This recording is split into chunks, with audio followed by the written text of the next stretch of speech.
Ama Japi, Mark Waipo, Ate Mark Waipo Japi, Ina Trisha Ann Loretto Japi, Papa na Mini Kojo, Lakota, Wia Pamata, Ia Osla, Ha, Amata, Ha. My name is Clarice Whitebowl, Braveheart woman. I'm from Standing Rock. My father's Mark Whitebowl. My mother's Trisha Ann Loretto. My father's from Standing Rock. I come to speak to you with a good heart, and as a mother, as a daughter, as a niece, as a granddaughter, as a human being, as a person that lives on this planet and that depends on this earth to live. I pray that my words touch your heart and that you receive my words and that you take them home and you spread our word and our message.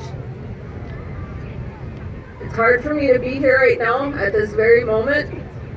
As we pulled up here, I got a notification from my children's school that they are closing down our schools right now, and they're blocking the National Guard is blocking access traffic on 1806 right now, and they're closing down the other highway. We stand not as protesters, but as protectors of life, of our water, of our earth. We're non-violent, we're unarmed. Every person that's on that front line is unarmed, so when you go home and you look at what's going on, know that we're unarmed. Right now there's militarized vehicles, police in riot gear, with assault rifles, pointed at our families, our children, our grandmothers, our fathers, our brothers, our sisters. And this is not an indigenous issue. It's not just a native issue. It's not just our issue. It's not going to just affect Standing Rock. What's going on right now is going to affect every human being downstream of Standing Rock. And not only Standing Rock, these uprisings are going on across the globe.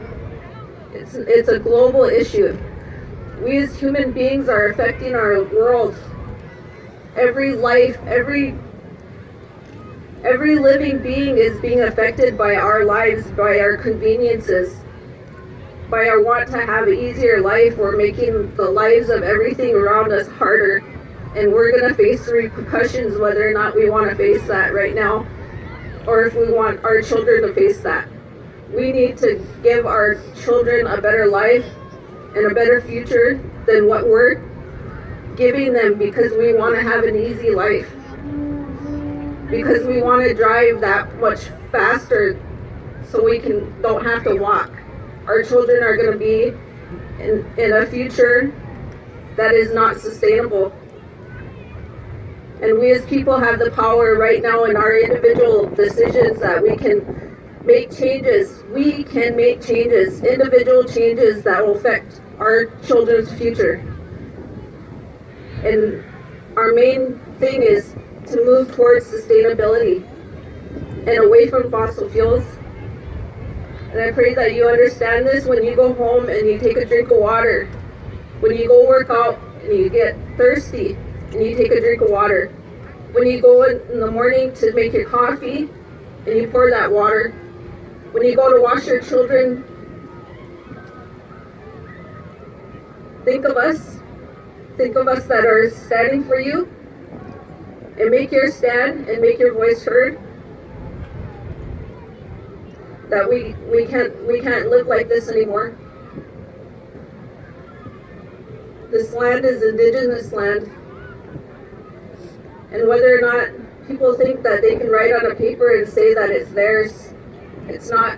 Our ancestors tell us that it's still acknowledged as our land.